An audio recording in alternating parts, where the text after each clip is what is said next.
Gostaria de dar a satisfação de dar início nesse momento. Estamos na Bienal Internacional do Livro de Alagoas, é a 10ª Bienal. É um grande evento no estado, né? Haja visto o engarrafamento para chegar até aqui. Muitas pessoas de diversos lugares, diversas regiões do estado de Alagoas e de outros estados. Diversas livrarias, editoras, diversos autores e autoras estão aqui nesse momento. E dizer da satisfação de estar nessa mesa com Wagner, né? Que está pela primeira vez visitando o estado de Maceió. Sou baiano, mas hoje posso dizer também que aqui é o meu estado, porque eu trabalho na Universidade Federal de Alagoas. Agradecer ao Augusto Flávio, né, mestre em Educação e Diversidade, doutorando da UFBA, amigo pessoal, e Wagner, que eu conheço nesse momento, e dizer que em nome da Universidade Federal de Alagoas, nós agradecemos a presença de vocês para essa Bienal, para que possamos dar início a esse momento. Sejam bem-vindos, né? Wagner, nossa palavra para você. Muito obrigado pela presença. Boa noite, gente. Boa noite. Eu fiquei honradíssimo com o convite de Augusto, e aí eu não podia negar. Eu não podia negar o convite de Augusto. Não é fácil chegar aqui, né, para vir da Bahia, né, por terra. Se fosse por ar seria mais fácil, mas por terra. Então, primeiro, agradecer, dizer que Maceió é um lugar assim fantástico. Ontem a gente saiu e ficamos comparando Maceió com Salvador, e aí Maceió ganhou nas disputas. Bom, gente, eu quero fazer uma saudação, antes de iniciar minha palavra, à mãe Bernadette, do Quilombo Caipora, que fica na comunidade de Pitanga dos Palmares, em Simões Filho. É uma cidade metropolitana de Salvador, que tem uma história muito forte de comunidades quilombolas, né, de quilombos. E há quase uma década o filho dela foi assassinado, e antes de ontem ela foi assassinada da mesma forma, né, execução sumária de pessoas, né, desse poder paralelo que tentam controlar nossas cidades. Então eu gostaria de fazer essa menção honrosa antes da minha fala. Bom, eu quero começar falando sobre a questão do lugar da distopia, né? Eu quero começar e encerrar minha fala falando sobre isso. Eu não preparei um texto, preparei apenas tópicos para falar de maneira livre. Então a primeira coisa é entender que as narrativas, elas podem tentar traduzir o passado, tentar traduzir o presente. E se a gente fosse usar essas terminologias da mesma maneira como usamos futurismo, então diríamos que as narrativas, elas se dividem, né, entre passadismo, presentismo e futurismo. Tá? Então, pensando nas narrativas futuristas, então nós temos dois tipos de futurismo. Um futurismo utópico, que o grande marco, né, a utopia de Thomas More, e um futurismo distópico. Tá? E aqui, nesse futurismo distópico, eu vou dar 3 exemplos, que são os 3 marcos que eu sustento a minha fala. Que é o livro do Aldous Huxley, né, O Admirável Mundo Novo, o Neuromancer, do William Gibson, e a saga do Mad Max, né, filmada, né, dirigida por George Miller. Como se fazer ficção científica, e o meu convite para essa mesa é muito em conta da publicação do Depois de Hoje, que é esse livrinho aqui, né, que é um livro de ficção científica. É uma distopia que se passa no interior da Bahia daqui a 70 anos. Tá? Então, qual o lugar, né, da ficção científica?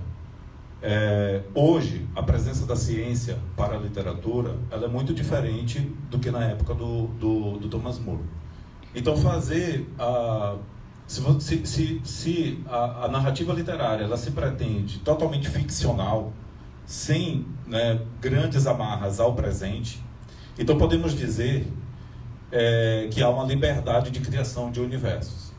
No entanto, se a narrativa ela pretende ser documental, científica, então os tempos atuais acabam levando essa narrativa literária, né, para uma distopia mais radical, né, dentro desse universo que nós conhecemos como cyberpunk, que no Brasil é muito mais rico nos quadrinhos, né, do que na literatura tradicional. E lógico que os quadrinistas e os fãs de quadrinhos não gostam dessa discussão quando a gente fala literatura e quadrinho. Então eu estou colocando aqui a literatura tradicional, né, para não incorrer nessa gafe. Pois bem, de acordo com os discursos científicos, as pesquisas científicas sobre diversas questões que nós vivemos hoje, nós diríamos que a distopia ela é o hoje, e não uma ficção que criamos para mostrar um futuro que é apenas um possível.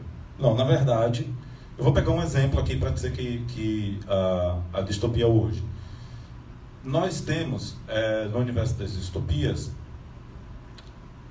do cyberpunk, as distopias que são baseadas em corporações, né, no mundo corporativo em que as grandes corporações elas dominam a sociedade. Dentro desse espectro, nós temos o fascismo, os fascismos, ligados a essas corporações em um futuro. No entanto, se a gente pega, por exemplo, o início do século XXI, e a gente observa as manifestações e as organizações fascistas ao redor do mundo, então é hoje, certo? Então, assim, eu poderia escrever um romance em que, num futuro, em um país como o Brasil, uma democracia, uma república, melhor dizendo, uma república capitalista, né, de crescente alfabetização, pelo menos, né, nas últimas 2 décadas.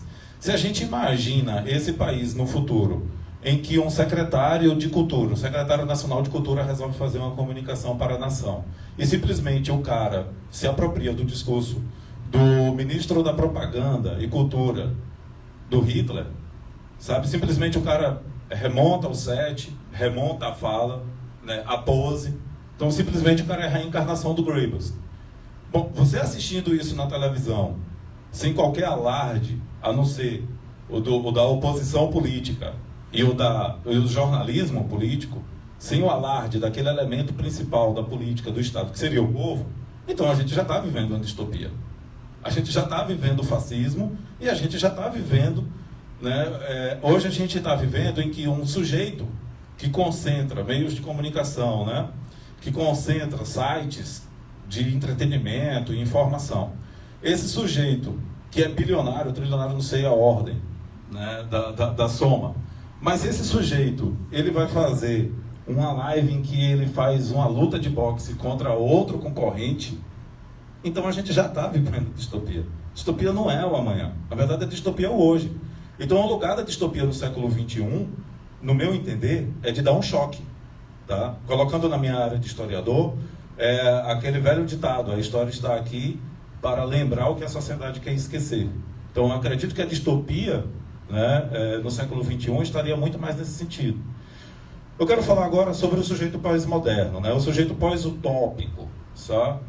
Então, olha só, nas teorias pós-modernas é muito comum se colocar a crise das grandes narrativas, como o Leotalá deu uma resumida. Então a gente teria, por exemplo, a crise dos partidos, do Estado, da família, da religião, da escola, certo? Então as grandes instituições, as grandes narrativas que davam um horizonte identitário para as pessoas, que davam um horizonte de amanhã, de futuro. Então essas grandes narrativas elas entram em declínio durante o século XX, principalmente no século XXI. Isso de acordo com as principais teorias pós-modernas. Esse sujeito pós-moderno, pós-utópico, ele não só vive, junto com essas instituições, essas narrativas, nós também temos a ciência nessa crise. E aqui a gente pode falar da grande ilusão acadêmica, um ensimesmamento da academia.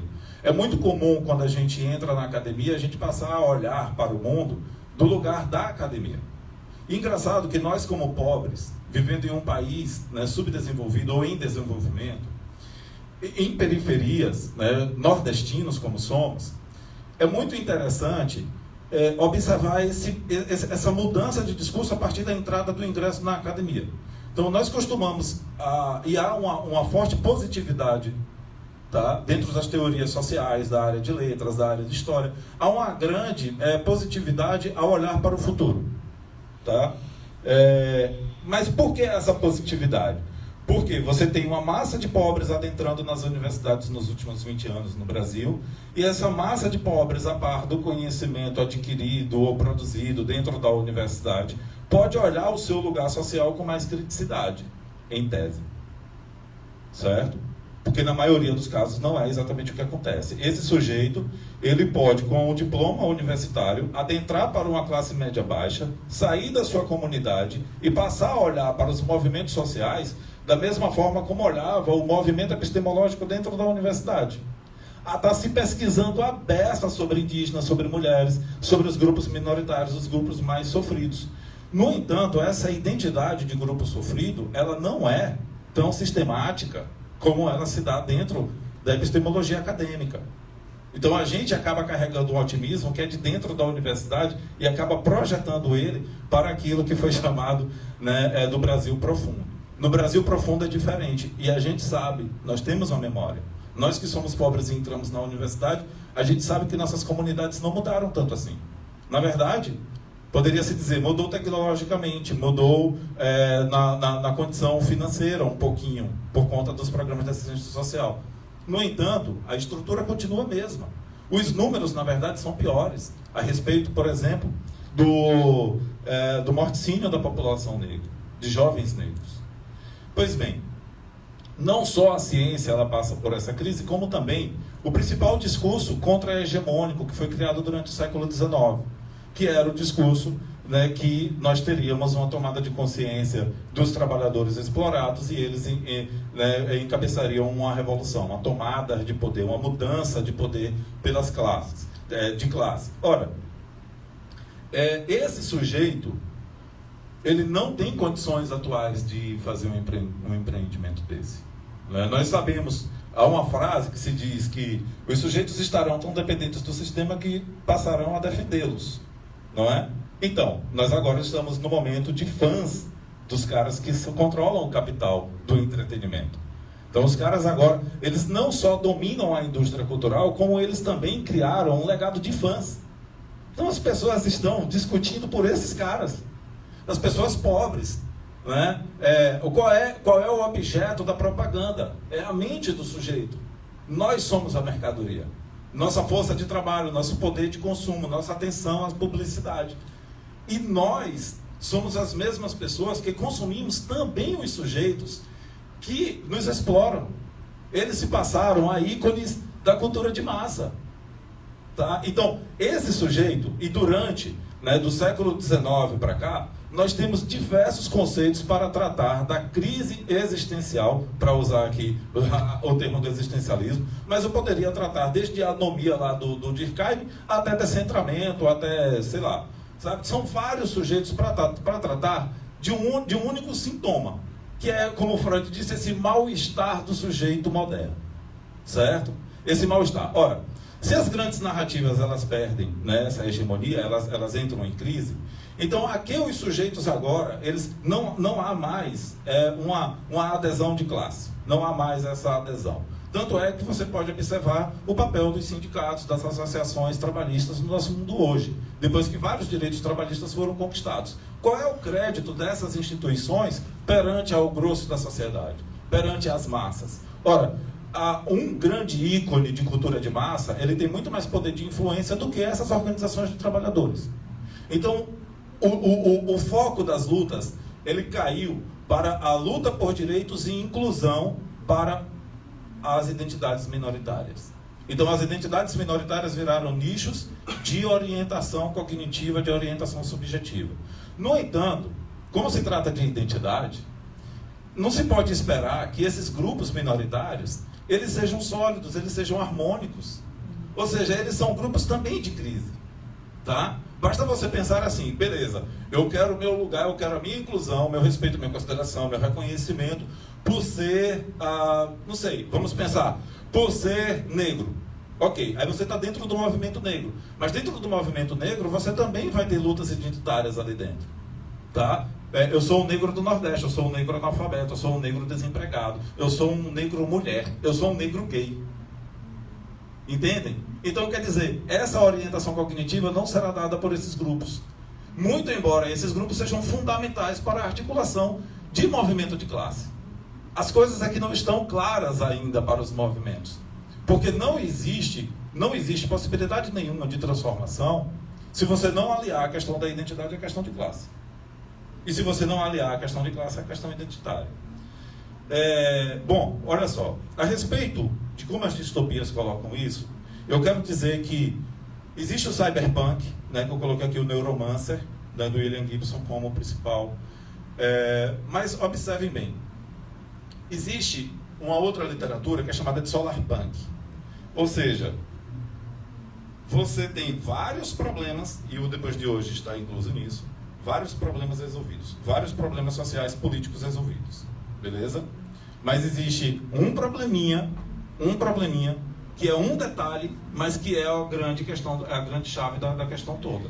Então, por exemplo, em Admirável Mundo Novo, você não tem problemas de insubmissão, você não tem problemas de motins, você não tem esses problemas, certo? Mas ali tem um problema cabal colocado, que é a questão da dominação cognitiva, a dominação das subjetividades, a dominação neural do sujeito, certo? Então, observe bem, aqui é que está o ponto-chave.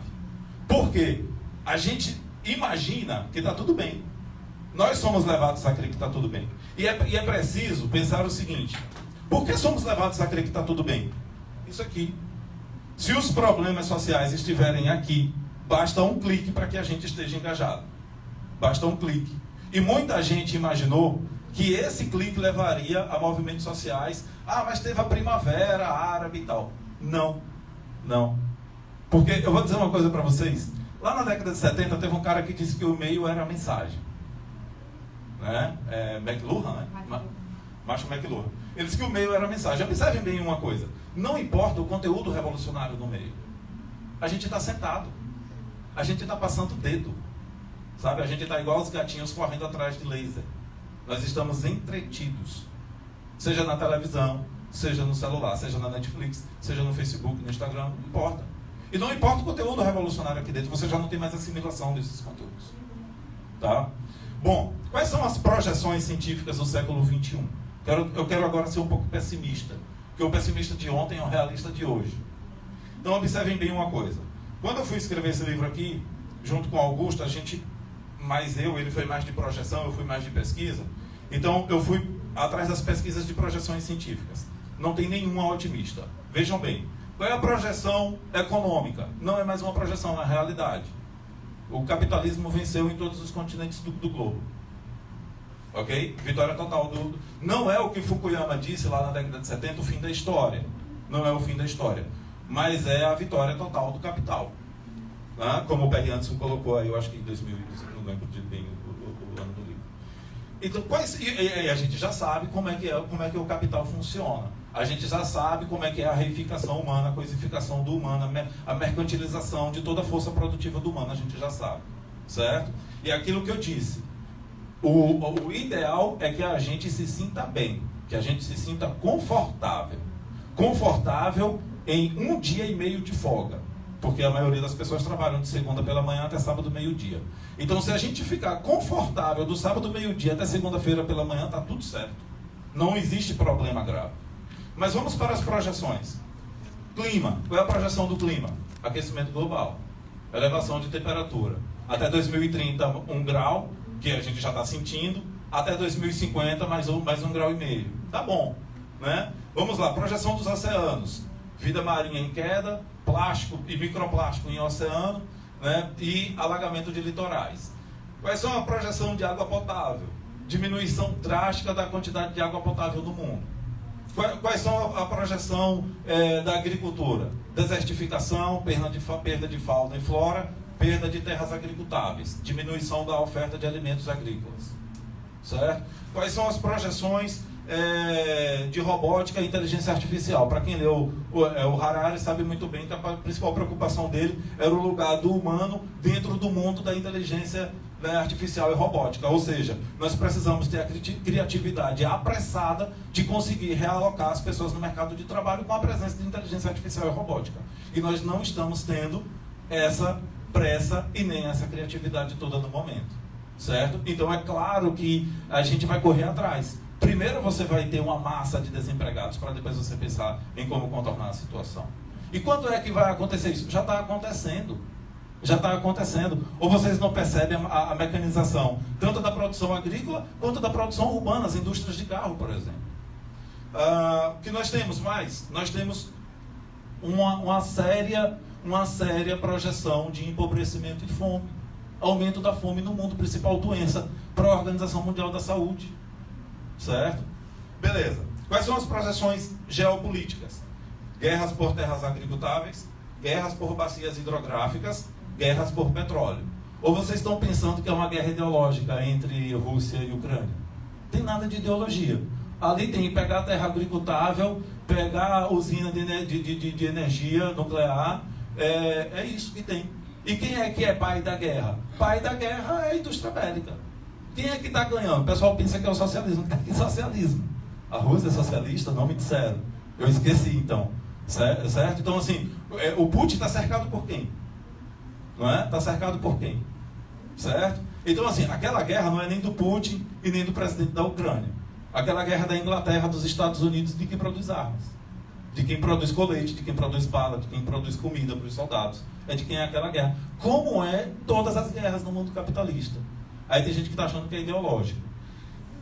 O que é que nós teremos qual é o contexto dessas guerras? Migrações. Migrações. E a gente estava preocupado com uma banheira de lata que se afundou no oceano com 5 bilionários dentro. A gente estava preocupado com isso. Vão ver o muro entre México e Estados Unidos. Vão ver os botes no Mediterrâneo. Vão ver os deslocamentos em massa na América do Sul, na África. Tá? E qual é a solução dos grandes bilionários? Corrida espacial. Vamos procurar água. Vamos procurar formas de criar uma estação orbital para ficar do lado de fora. Aqui pega-se fogo. Os caras vão embora. Vão embora. E aqui vira colônia. Colônia de abastecimento. Para finalizar, os últimos 2 pontos. Quais são as projeções sociopolíticas? Nós temos acirramentos de grupos identitários, certo? Então, por exemplo, a gente tem uma maior violência nos últimos 10 anos contra os terreiros, contra os quilombolas. Nós temos um maior acirramento ideológico de esquerda e direita. A gente tem um crescimento grande de caça aos homossexuais, aos trans, travestis e tal. Ou seja, a gente está num período que a gente achou que seria a identidade de projeto, a identidade pós-moderna. Mas, na verdade, é paralelo os movimentos. Enquanto essa chamada identidade de projeto pós-moderna, ela ganha curso, ao mesmo tempo ela provoca reações, ou não sei se é exatamente o termo ela provoca, mas ao mesmo tempo nós temos acirramentos das identidades sociológicas, as identidades de combate, uma tentativa de solidez dessas identidades. Certo? Nós temos crescimentos dos movimentos fascistas, aqui e ali. Inclusive, eles chegaram à presidência de 2 grandes potências mundiais, Estados Unidos e Brasil. Nós temos saturação dos serviços médicos, cânceres. Eu não sei se vocês viram que os agrotóxicos de Bolsonaro aumentaram em mais de 200% a quantidade de cânceres de estômago. Nós temos saturação dos sistemas prisionais, encarceramento da população negra e pobre. Nós temos o meu conceito de disruptura tecnológica é que a ruptura não é revolucionária. Na verdade, é assim, a tecnologia ela se desenvolve a um ponto em que nós não conseguimos mais aplicá-la para resolver os nossos problemas. É a isso que eu chamo de disruptura tecnológica. Ou seja, a revolução tecnológica, ela não vem pelo uso da tecnologia, pelo uso dos pobres. Ela vem pela dominação dos poucos usando essa tecnologia. A gente tem que pensar, é por isso que o Milton Santos é o cara do Brasil para o século XXI.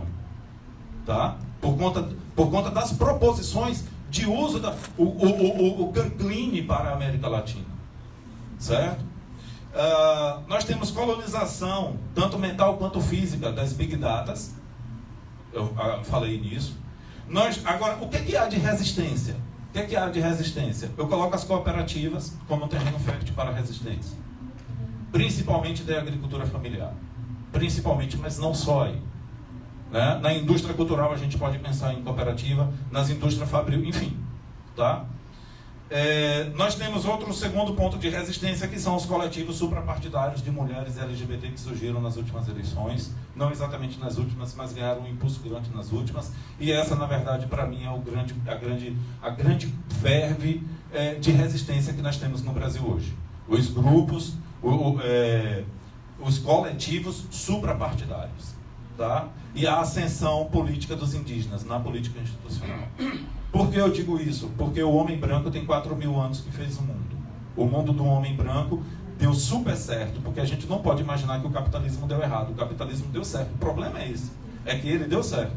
Então, o que é que nós precisamos fazer? Uma nova pedagogia a partir desses grupos suprapartidários. a partir dessas novas iniciativas que têm como pano de fundo uma nova pedagogia.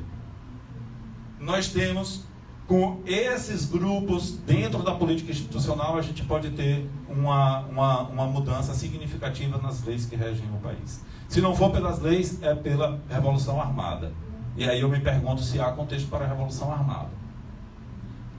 A Resistência 4 é um conceito que eu tenho tentado operar a partir de agora, que é o de indústria cultural de bordas, exatamente por ser uma indústria vinculada às periferias, a uma questão de uma nova circulação, nova produção, nova recepção de bens culturais e artísticos. Nova recepção, nova produção. Eu indico aqui o Brucílio do Sertão. E para finalizar, como é que fica a escola nesse contexto pós-utópico? A gente precisa mudar radicalmente o sistema pedagógico, a carga horária, principalmente o horário que começa, porque se eu acordo 4h30, 5 da manhã, para 7 horas da manhã eu estar dando aula para os alunos que acordaram da mesma forma e pegaram o transporte da zona rural para chegar, isso não existe. Isso não existe. Não existe educação em que o sujeito precisa acordar entre 4 e 5 da manhã. Começa por aí, não existe isso. A nossa infraestrutura é péssima, as escolas são construídas sem pensar em educação, sem pensar em aula. E os professores, eles não têm um compromisso real com o dever revolucionário. Certo? O principal ponto. Infraestrutura, salário, não sei o que, currículo, para mim é secundário. Primário é a questão do profissionalismo do professor. Competência e compromisso social. Certo? E aqui a gente precisa destacar uma crítica enorme. Tá? Nós temos dentro da universidade, sabe o quê? Um pensamento muito vigoroso a respeito dos problemas sociais. Eu estava conversando sobre isso com um professor meu, e aí ele pensou assim, eu acho que tem uma coisa freudiana de fundo. Talvez seja o nosso lugar de conforto, produzir tanto conhecimento sobre as nossas próprias mazelas e nos distanciarmos dos problemas dos movimentos sociais reais, de rua, de organização, de realização. Sabe? Ou seja, enfrentar o real pós-utópico é muito duro e, ao contrário, é muito confortável enfrentar esse real do ponto de vista científico, de produção. Não estou tirando o lugar revolucionário da produção de conhecimento por parte, né, de quem sofre a hegemonia. Mas de dizer que ele não é suficiente. E, por fim, a escola não pode se resumir a formar proletários doutores. De nada adianta a gente ter as mesmas condições de trabalho e achar que está tudo resolvido porque os pobres foram estudar. Certo? Aí você vai ter o quê? Tá, beleza, daqui a pouco você tem flanelinha, doutor. E aí? Mudou o quê? A mesma coisa é o discurso de inclusão. Inclusão não é assumir o lugar, gente. Eu quero ocupar o espaço. Não, eu quero implodir certos espaços. Eu quero destruir certos espaços. Eu não posso imaginar que, vamos supor, os negros vão ocupar os espaços. Vai ocupar o espaço de dominação de branco, vai virar bilionário para ser bilionário às custas de outros pretos explorados. Isso não existe. Isso simplesmente não existe. Então essa história de ocupação de espaço precisa ser problematizada. E eu encerro minha fala. Obrigado.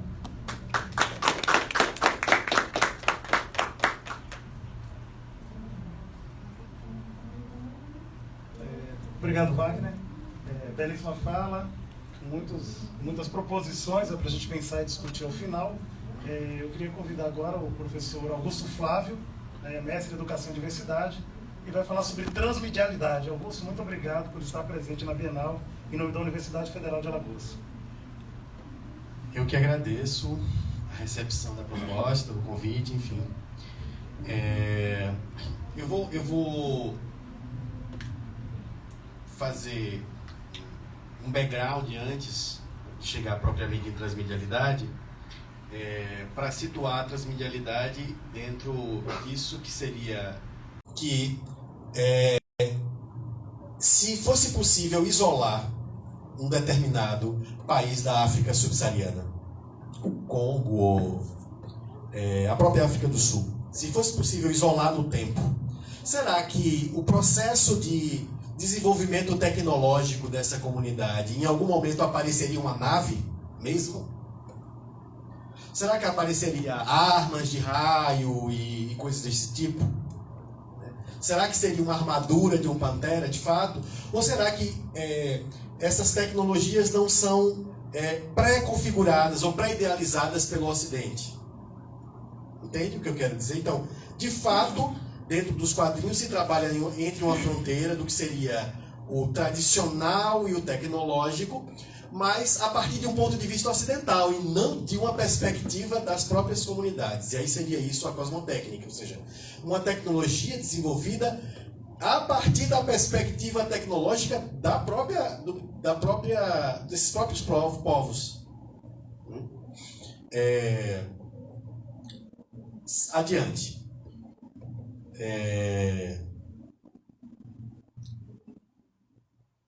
Mas pensando ainda em termos de Ocidente, a gente pode pensar a importância que as narrativas ficcionais e distópicas elas oferecem à própria realidade. Hoje eu estou bastante fenomenológico, citando realidade. Por exemplo, Blade Runner, um clássico do cinema, lançado em 1982, é um filme do Ridley Scott. É um filme que ficou famoso, mas baseado em um livro, ou seja, transposto de um livro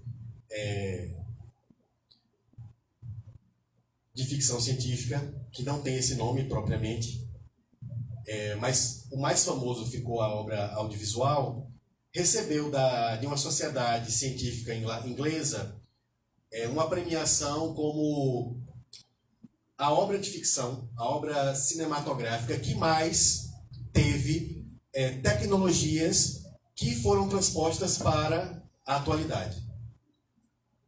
Um desses exemplos, o próprio leitor de retina, né? o scanner de retina. Uma pergunta filosófica aí seria, talvez, pensar nesse sentido cosmotécnico, né? Que sociedade é essa, né, que sente a necessidade de transpor um leitor de retina, né? Sente a necessidade de trazer da ficção um leitor de retina para a atualidade.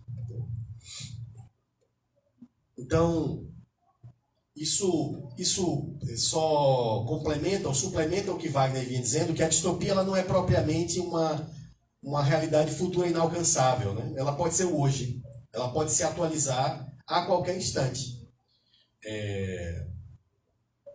Bem, mas vamos lá um pouco falar mais sobre o que seria a transmedialidade nesse contexto da distopia. Há uma diferença entre transposição ou adaptação e transmedialidade, né? A transposição de obras para uma outra mídia ela é diferente da transposição entre mídias. No caso, vamos falar da transposição como uma adaptação. Um clássico, O Senhor dos Anéis, né? Você tem ali uma trilogia, um volume de livros, que ao ir para o cinema vai exatamente como está no livro. Ou seja, não tem... Os fãs, inclusive, ficavam assistindo para saber se o Peter Jackson ia ou não falhar. E enchendo o saco dele. Se eu não vi... Então, qualquer fuga, qualquer mínimo deslize da direção, os fãs entravam em polvorosa. Então, estamos aí no campo da adaptação mesmo, né? Que é uma transposição e não propriamente uma transmedialização de obra. A transmedialização, ela tem muito mais a ver, como eu vou dar um exemplo que ficou, para mim, icônico, que é ali no final, entre o final dos anos 80 e o início dos 90, quando houve o boom dos games dos anos 90, o Michael Jackson lança um álbum chamado Moonwalker. Mas, na verdade, a gente tem que pensar que o Moonwalker já era uma tradução, e talvez tradução seja a palavra que esteja mais próxima de transmedialidade. Já era uma tradução do próprio passo que ele executava, né? Ele executava um passo famoso, aquele famoso passo do Michael Jackson, ele traduz em um álbum, e chama o álbum de Moonwalker. Então, o que seria traduzir um passo de dança em um álbum de música? Há uma distinção, é uma tradução de fato. Pensando em tradução como os pós-modernos e o, no entanto, o Benjamin, né? Mas Derrida, que fala de tradução, o Baba, mas mesmo o Benjamin, Humberto Eco, de que todo o processo de tradução, ele também é um processo de criação. Você não consegue traduzir, né, entre linguagens distintas, você não consegue traduzir exatamente né, na transposição entre uma e outra linguagem. Sempre vai perder coisas e sempre tem um processo de criação, de modo que se chama, né, classicamente se fala, inclusive, que toda tradução é uma traição também. De algum modo, o tradutor está traindo ali um pouquinho também, porque ele vai precisar transpor, traduzir, né, coisas que estão em códigos sociais muito distintos.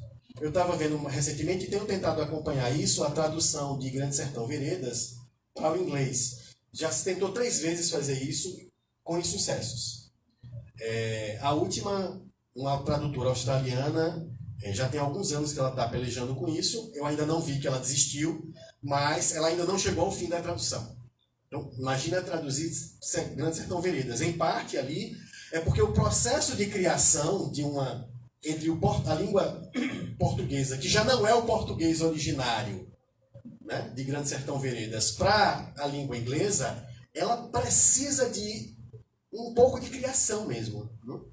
Então, como eu disse, voltando ao Moonwalker, você tem ali, primeiro, um passo que é traduzido um álbum que depois é traduzido em um filme, e o filme não é o álbum, embora as músicas do álbum estejam no filme, e depois um filme que é traduzido em game, que também não é o filme. Né? O game precisa de uma lógica própria, as fases, né? O Michael Jackson pode morrer algumas vezes, você tem personagens que eventualmente entram, existem estágios que não estão contemplados propriamente no filme. Então a transmedialidade é isso. É quando você traduz de uma mídia para outra, mas admitindo que você vai criar um pouco. Que algumas coisas não vão, algumas coisas de uma mídia não vão caber na outra mídia, né? Não funcionam na outra mídia. Né? Audiovisual não funciona em game, ainda que os games atualmente tenham grandes elementos de audiovisual, de narrativa audiovisual, mas algumas coisas serão deixadas e outras coisas terão que ser construídas e criadas e inventadas para a singularidade que a outra mídia solicita. Nesse caso,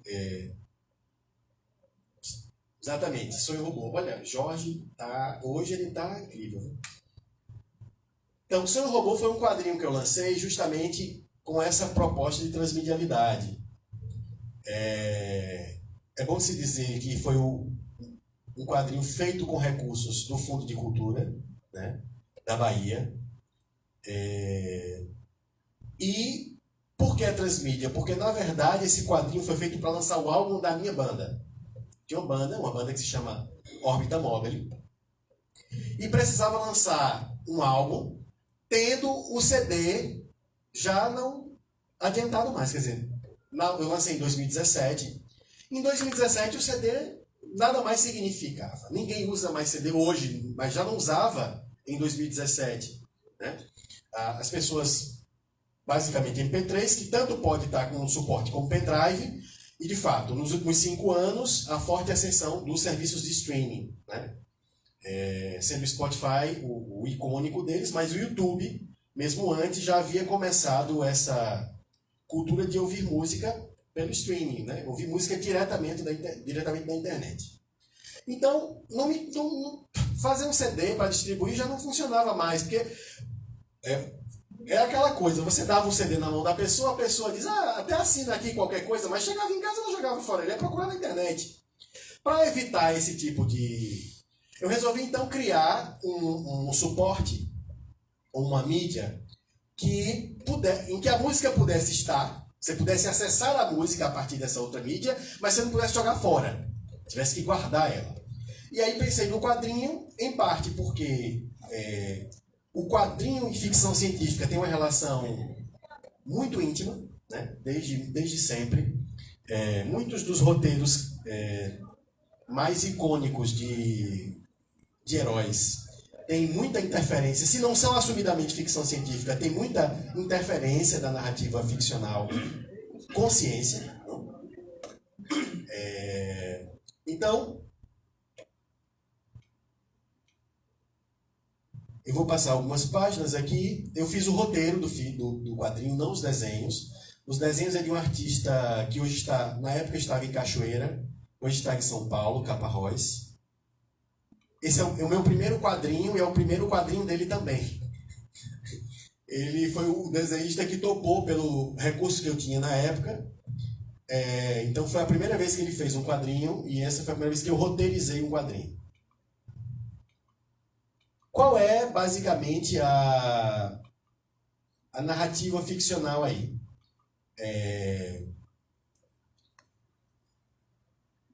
O álbum se chamava Sonho Robô, em alusão a um livro de contos do Isaac Asimov, que é um russo, que é um dos grandes escritores do século XX da ficção científica. É o cara que inventou as 3 leis da robótica, que hoje, de novo, é outra coisa que é transposta da ficção para a realidade, né? As 3 leis da robótica ainda são, hoje, usadas, por exemplo, quando se pensa em construir inteligências artificiais. Mas o álbum dele o livro dele se chamava Sonhos de Robô. Ele trabalha muito dentro do universo Android mesmo, né? Mecha, enfim. E eu fiquei pensando que eu não queria falar de sonhos de robô, não de robôs que sonhavam, mas que um sonho fosse um robô, o próprio sonho, que o sonho fosse um algoritmo que fazia robôs sonharem.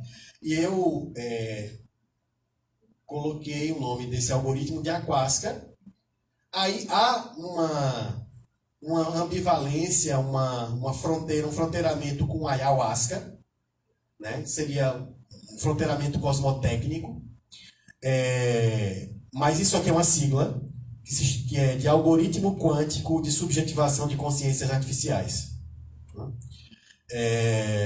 Então, isso é o robô, né? É uma inteligência artificial que era colocada dentro dos robôs para fazer eles sonharem, para fazer eles tomarem decisões considerando questões de subjetividade, não só de objetividade. Bem, e aqui o resultado de transmedialização é aqui, né? Então, a ficha técnica do álbum, essa é a minha banda, a Órbita Mobile. Aqui, toda a ficha técnica do álbum. E aqui, em 2017, aparece o QR Code, que na época era muito pouco utilizado. Para vocês terem uma ideia, isso aqui, na época não tinha plataforma que fazia gratuito. Eu tive que pagar uma plataforma na Espanha para fazer o QR Code. Eles só davam um gratuito, que aliás hoje é o único que está ativo, é esse. Os outros eu deixei de pagar, porque era uma cacetada por ano.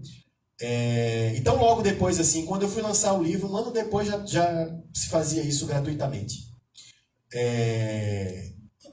Mas enfim, aí aqui você tem as músicas da banda, com as cifras, né?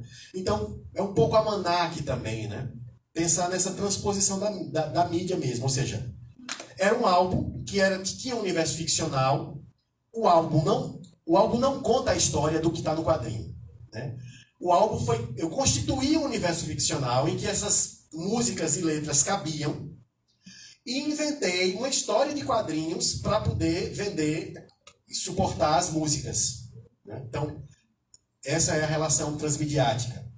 Eu lembro que meu professor de roteiro de quadrinho, quando ele bateu o olho, né, e viu os QR Codes na hora, ele disse, bem transmediático, né? Porque a própria função tecnológica, que era isso que eu queria suscitar, né? Quando botei os QR Codes e isso. A própria função tecnológica no suporte quadrinho já suscitava uma ideia distópica, né? Uma ideia de que havia algo de tecnológico no discurso. Bem, e aí tem as músicas, enfim. E é isso, assim. Eu vou passar agora para o Júlio e depois a gente pode fazer uma rodada para eu situar melhor como é que eu penso a noção de transmedialidade na formação, no processo educativo, por exemplo. Tá bom? Ok, obrigado, Augusto, pela presença.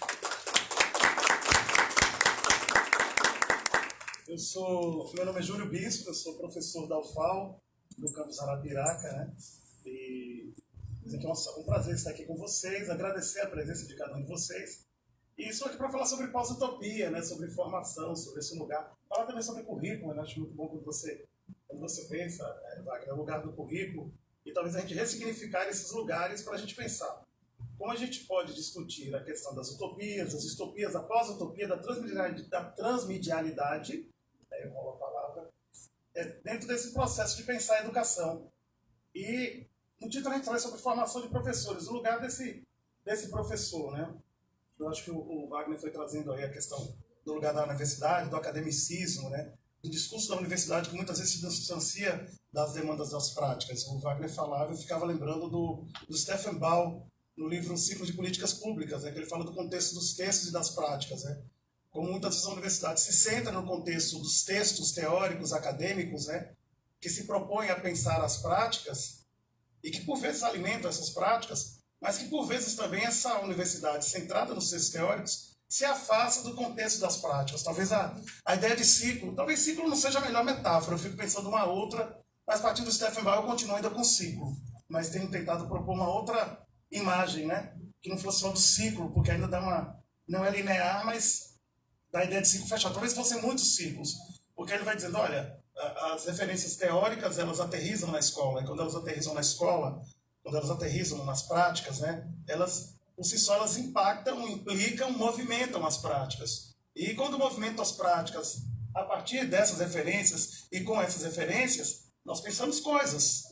Nós pensamos fazeres, nós pensamos ações, nossos fazeres se modificam, e por vezes não. Por vezes nossos fazeres discordam daquelas referências, por vezes eles coadunam com aquelas referências. De todas as formas, eles criam um movimento. E desse movimento que está posto no chão da escola, no contexto das práticas, se dá muitas vezes diferente do contexto do texto, mas alimentado por ele. E naquele momento a gente começa a tendência, se espera nesse ciclo, é que se ressignifique essas práticas. E a partir desse momento, essas práticas podem ser capazes de criar novos contextos de textos. Isso nos textos curriculares, nos documentos, na LDB, nas diretrizes curriculares. Desde, aí você falava da carga horária, eu fico pensando quando mudaram, né? A gente tinha 180 dias letivos, quem é da escola sabe, lembra disso, tinha mais tempos. Nós tínhamos mais tempos outros para a escola, além do tempo relógio, do tempo da hora-aula, do tempo cronômetro, do tempo cronos, né? Cronológico. E eu sempre gosto de falar, a gente precisa mais do tempo kairos, que é do tempo livre, que não é o tempo relógio, que não é o tempo dado no tempo determinado. E ao mesmo tempo, como na nossa sociedade, a gente criminaliza esse tempo livre, né? A gente criminaliza o ócio, não? Às vezes nós estamos em casa e dizemos, poxa, hoje eu não fiz nada. Acontece isso comigo, me sinto culpado por não ter feito nada.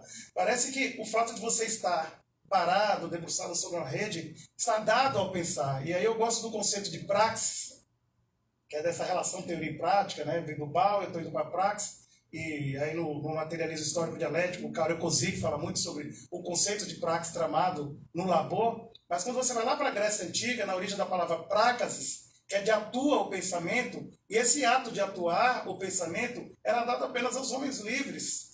Né? Homens mesmo, né? É isso, né?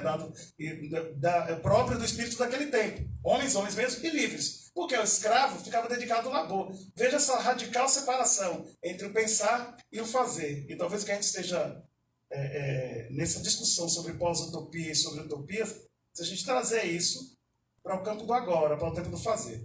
E aí o título desse recorte são as utopias, a pós-utopia, formação e profissionalidades. Quando eu vou pensando sobre isso, eu sempre...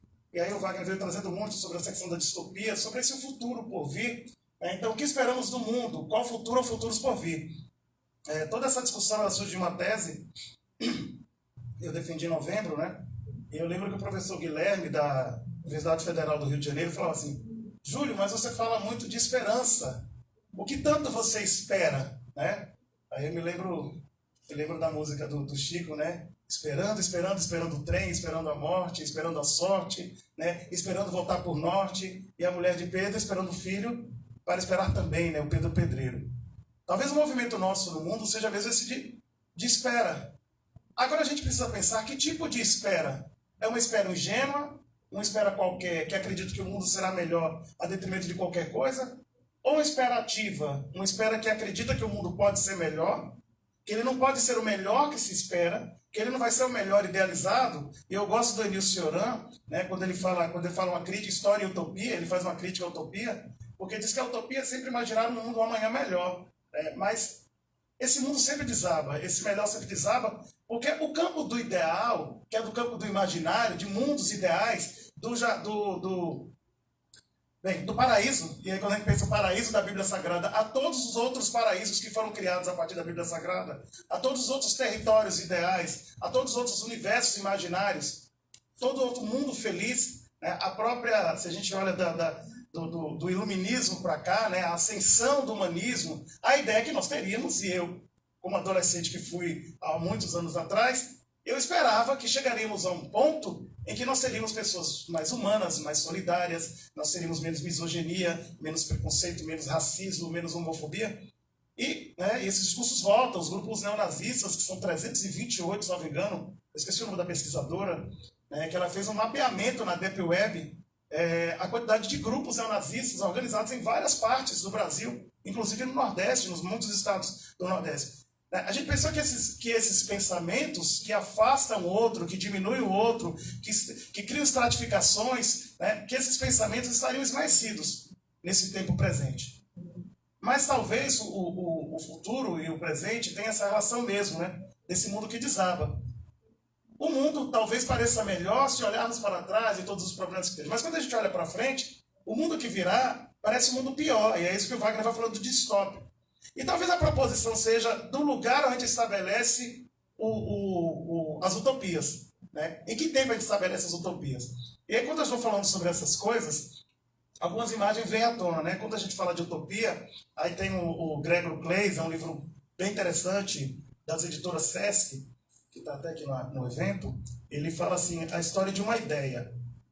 Eu gostei muito de trabalhar a utopia não como conceito, mas como ideia.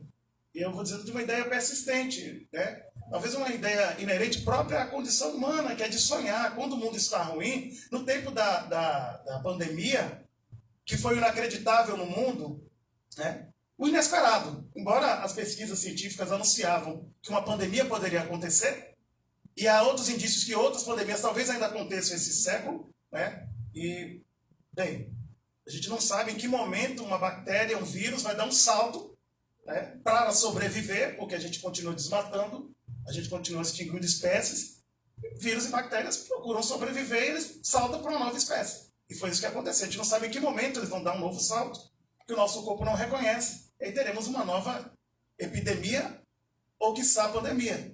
Mas aquilo era inesperado, aquilo que parecia cena dos filmes distópicos que eu já assisti na adolescência e continuo a assistir até hoje, isso me é muito grato assistir esses filmes e ler esse tipo de literatura, eu vi acontecer. Nos vimos presos em nossas casas, nossos apartamentos e nossos quartos, com medo de estar com o outro, com medo de se relacionar, com medo do alimento, com as coisas que chegavam em casa. Vivíamos o medo, o pavor de talvez não existisse amanhã, né?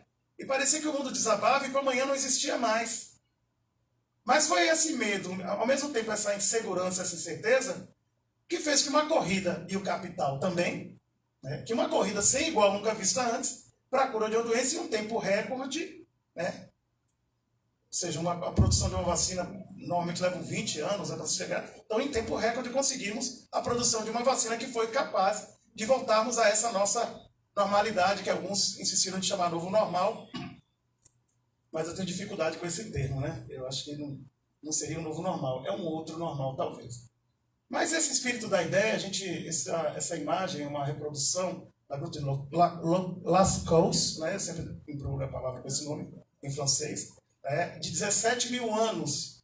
E aí, o curioso é porque, ao mapear as imagens representam os cavalos selvagens, né? O cavalo selvagem na França, naquela época, era um animal raro. Tá? Então, o percentual de ossadas de cavalo selvagem era de 1%. De ossadas encontradas nas grutas. Mas de pinturas do cavalo selvagem, estava em 85,6% de pinturas. E o que se encontravam nessas cavernas de ossadas que os homens daquela época se alimentavam, eram ossadas de renas, que era o animal que tinha abundância naquela região. Veja que o espírito da utopia, a ideia de utopia, por mais que a palavra tenha sido cravada por Thomas Moros, e, né, como a origem da palavra, a origem do espírito utópico não se dá aí porque a origem do espírito utópico está desde os primórdios, né, da Bíblia Sagrada, a Atlântida e a todos os contos imaginários, onde se imagina um mundo melhor ou na distopia que se imagina um mundo pior. Eu acho que esses movimentos são inerentes mesmo à nossa condição humana. Talvez a grande questão seja o que pensar. E aqui nós temos a imagem da Ilha de Utopia, né? Do Thomas Moros. O professor Freitas, da USP, ele diz que a utopia é herdeira da viagem, né? Porque em muitos dos contos utópicos sempre há uma viagem para chegar à ilha de Utopia, né, de Utopos, do não lugar, que é um lugar imaginário, encontrar os povos abraxas, que era um povo altamente intelectual, uma cidade ideal, certo? Em contraponto às cidades que existiam à época, né? O Thomas Moros tece uma idealização de uma sociedade e talvez muito do que existia na Ilha de Utopia, algumas coisas vieram a acontecer e outras nem tanto, né? A utopia tem esse movimento de tramar e de pensar um futuro que será. Não significa que ele será tal qual se imaginou. Eu gosto As pessoas atribuem a Humberto Galeano essa frase. Mas, na verdade, quando você vai estudar o livro do Humberto Galeano, As Palavras Andantes, aconselho muito, é o Fernando Birri, na verdade, que é um cineasta argentino. Tivemos um colega argentino aqui, fotógrafo, há poucos instantes. Ele diz assim, eu acho que essa frase, como a Inês disse, né? A Inês da UFA diz que é a complexidade resolvida. Ela é tão simples, mas ela traduz de uma forma assim, potente o que seria a utopia. Ele diz, olha, a utopia está lá no horizonte. O caminho 10 passos, ela está mais além. Caminho mais 10 passos, não consigo chegar, ela está mais além. Então, para que serve mesmo a utopia? Serve para isto, para caminhar. Talvez as utopias, as distopias, sejam aquilo que movimenta a humanidade, que movimenta homens e mulheres, certo? A acreditar que o futuro possa ser melhor. Mas o futuro desaba. A realidade desaba. Os problemas chegam. A economia, as guerras, a violência, os preconceitos, tudo isso desaba sobre os nossos sonhos utópicos. E vem a distopia. Mas, ao mesmo tempo, nos faz movimentos de reação, movimentos de persistência, movimentos de pensar que o mundo precisa ser diferente. E aí, quando eu trago para a questão da formação de professores, e qual seria o lugar do professor, se não aquele que acredita no futuro? Porque se eu não acredito que o futuro possa ser melhor, qual o sentido do ato de educar? Transmitir informação? Cognição apenas? Não é o trabalho. Eu gosto como a Selma Garrett Pimenta fala que o trabalho da educação é processo de humanização, né? Eu sempre lembro daquele conto, todo mundo que fez licenciatura viu o conto das meninas lobo, a Mala e Kamala, né? E como é a relação com o outro, com a sociedade, com o mundo, com as pessoas, que se dá o trabalho de formação. E quando a gente vai tramando essas coisas, a gente entende que começa a pensar, e eu faço essa defesa, e aí quando o professor Guilherme perguntava, Júlio, o que você tanto espera? Né? Que tanta esperança é essa? É a esperança que o mundo possa ser melhor. Porque sendo professor, eu me prefiro, e é uma opção minha, e cada um de nós podemos fazer uma outra opção, de perpetuar essa esperança, mas não é uma esperança qualquer. Eu gosto muito do Slavoj Žižek, né? Slavoj Žižek, polonês e filósofo, e tem um livro dele que eu gosto muito, que é A Coragem da Desesperança. Ele fala que essa esperança não é uma esperança qualquer, é uma esperança tal qual o mito de Sísifo, sabe? O Sísifo, ele desafiou os deuses, né? Ele enganou Thanatos, que é a morte, e aí por ter desafiado a morte, ter permanecido vivo por 2 vezes, ele foi condenado ao castigo mais cruel. Ele precisaria empurrar uma pedra até o alto da montanha, quando chegasse lá a pedra voltaria ao princípio. E aí o Alberto Camus, né? Vale muito a pena, aí ele questiona assim, seria o Sísifo feliz? Ele diz assim, sim, porque o Sísifo, ao empurrar a pedra e voltar ao mesmo lugar, ele não faz isso de forma consciente. Ele tem consciência do seu castigo. Ele tem consciência que o desafio é voltar a pedra. Tanto que ele persiste e empurra a pedra novamente. E eu fico me questionando se a pedra é a mesma toda vez que ela volta e desce. Aparentemente sim, mas a cada dia é uma pedra menor, é uma pedra que desgasta. O esforço dele é o mesmo, é igual, os dias são iguais. Talvez a relação do Sísifo seja potente para a gente pensar que aí está o capital, aí estão as desigualdades, aí estão as violências, aí estão as guerras, aí estão a miséria. Esse mundo que desaba e que sempre desaba, de guerras que vêm e vão no decorrer dos tempos, de fome que vem e vão no decorrer dos tempos, de epidemias que vêm e vão no decorrer dos tempos, mas um movimento de acreditar que o mundo pode ser diferente e que a gente possa superar essas desigualdades, que as guerras possam começar e possam ter fim. O ideal é que nós tivéssemos mais guerras, mas talvez isso esteja mesmo na própria condição humana, na nossa condição humana de relacionar com as coisas do mundo. O Cioran, ele faz uma crítica à utopia, porque por vezes a utopia se exerce ingenuidade. Mas eu gosto do Isavó Zizek, quando ele desloca, ele diz, olha, ter esperança não é ser ingênuo, é você ter esperança, entendendo que a desesperança também acontece. Porque o mundo é. Bom e mal, o mundo é. Bom e mal, as pessoas são. Né? Essa é a constituição deste mundo, da forma como ele está dado até hoje. E que movimentar-se ter coragem da desesperança é você olhar para o mundo que desaba, para os problemas que acontecem, que te provocam desesperança, que me provoca desesperança. Com muitas coisas que acontecem na educação, que acontecem na sociedade, na política, as políticas públicas que muitas vezes não chegam como deveriam chegar e outras vezes nem sequer chegam para nós que somos do interior, né, Wagner? Como as políticas públicas chegam muito esmaecidas, apagadas, de barbaridades que acontecem, de desvios que acontecem por diversas vezes com o recurso público, né? E que atinge diretamente as pessoas menos favorecidas, da alimentação escolar ao tratamento no posto de saúde, né? Direitos que são negados. Mas quando isso tudo desaba, você olhar com coragem da desesperança, não é aquela coragem que faz você ficar atônico. Se eu tenho que empurrar a pedra até o morro e ela vai voltar sempre, então eu vou ficar parado. Não, é aquela que me faz persistir, enfrentando a pedra. Se o mundo é a pedra de Sísifo, que sempre vai e que sempre volta, de guerras que vão e vêm, de epidemias que vão e vêm, do desmatamento que aumenta e que deveria diminuir, da temperatura que aumenta, mas é preciso olhar para essa desesperança toda e criar um movimento. Então, para que serve a utopia mesmo? Eu gosto dessa síntese, que ela serve para isso, para caminhar.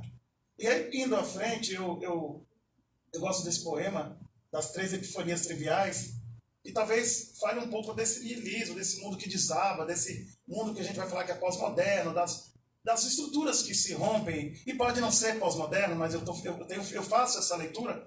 Mas mesmo para quem faz uma leitura diferente, que não é pós-moderno, que é de modernidade tardia, há estruturas que estão desabando. O Isavó Zizek, ele é da teoria crítica, ele diz, olha, tá, eu concordo que o mundo desaba, mas talvez a gente precise encontrar uma nova esquerda, um novo movimento. Os movimentos sociais, as políticas, os sindicatos, precisam encontrar uma nova forma de atingir e tocar as pessoas. Precisa encontrar novas formas, e aí entra a transmedialidade, novas linguagens para atingir as pessoas, para que ela possa fazer aquilo que se espera que ela faça, que é se contrapor ao sistema, ao capital, e a tudo aquilo que nos atinge, a tudo aquilo que nos faz sofrer, a tudo aquilo que nos prejudica, a tudo aquilo que se mostra para nós, talvez como distopia. Então, das 3 epifanias triviais, as coisas que te cercam até onde alcança a tua vista, tão passivas em sua opacidade, que te impedem de enxergar o inexistente, o horizonte. Que justamente por não serem vivas, se prestam para tudo e nunca pedem nem mesmo uma migalha de atenção. Essas coisas que você usa e esquece, assim que larga na primeira mesa, pois bem, elas vão ficar, você não. Tudo que pensa, passa. Permanece a alvenaria do mundo, o que pesa. O mais é enchimento e se consome, as tais formas eternas, as ideias e a mente que as inventam acabam em pó. E delas ficam, quando muito, os nomes. Muita louça ainda resta de Pompeia, mas lábios que a tocaram, nenhum só. As testemunhas cegas da existência sempre há de olhar sem que você se importe. Vão assistir sem compaixão, nem ânsia, com a mais absoluta indiferença, quando chegar a hora, a tua morte. Não que isto tenha a mínima importância. Paulo Henrique de Brito é um poeta carioca, né? Conhecido como Chacal, eu gosto muito dos poemas dele. Né? O livro é Macau, de 2003. E talvez isso seja esse lugar da gente pensar dessa desesperança. Né? E aí eu coloco são rochas sedimentares, né? Eu falava com o Inês na mesa do sábado, que fazia sobre utopias e pensamentos insones. A professora Inês da UFA foi minha orientadora, inclusive. E a gente falava sobre essas camadas, né? Eu quando discutia o termo pós-utopia, sabe, Wagner? Eu apresentei num congresso de formação de professores da UFBA, e aí uma professora, né, ela é da área da literatura, é a professora... Como é que eu esqueci o nome dela? É incrível ela. Ela falava assim, ela fez um questionamento, depois eu lembro o nome. Ela falou, Júlio, você apresentava a pós-utopia como ela fosse capaz de ser um novo significante, né? Para substituir a utopia. Que ousadia a minha, né? E aí ela questionava, Júlio, seria a pós-utopia uma nova palavra para o significante utopia? Ou seria mais uma camada para a palavra utopia? E essa pergunta me perseguiu por 2 anos.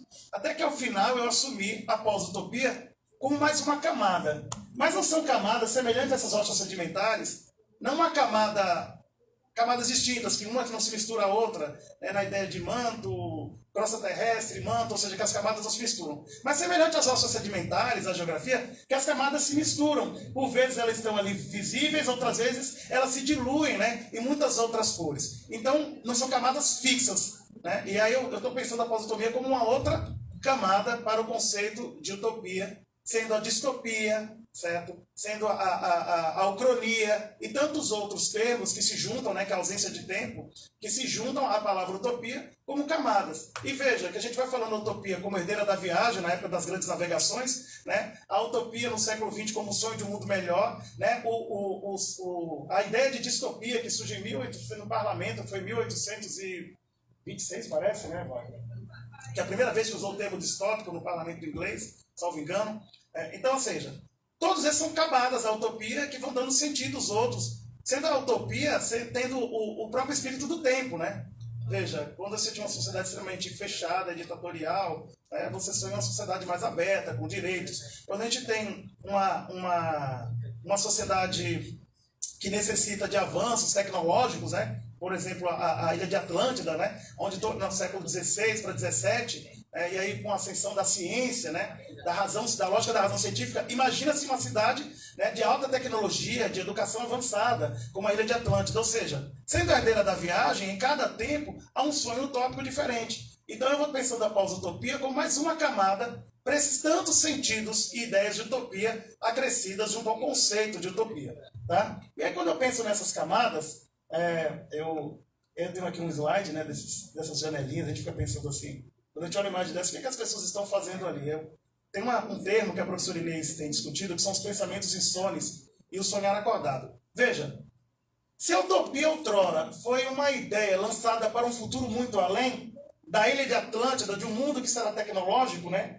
Do futuro e aí vem as distopias, né, do Grande Irmão, do 1984, né? Ou seja, sempre um olhar para o tempo futuro, um tempo distante. O Kozelek, que é um historiador, né, acho que da área de Wagner, né? Eu gostei muito, eu não sou historiador, sou pedagogo, transido com muito cuidado pela história, e aí, havendo alguma incoerência, Wagner, você chega e entra na contribuição.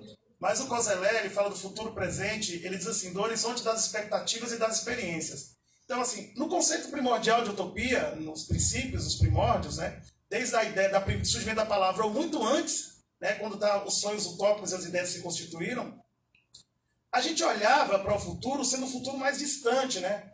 Ou seja, no futuro, o futuro daqui a 50, 100 anos, nós teremos um ambiente mais saudável, nós teremos mais florestas, o futuro tecnológico dos Jacksons, né? Há tantos outros imaginários, sempre foi um futuro muito distante. E o Kozelek disse, olha, o problema nesse nosso tempo é que a distância entre as expectativas, que é o porvir, o sonhar o que será, né? Essas utopias, e as experiências, que é o que acontece agora, essa distância tem diminuído.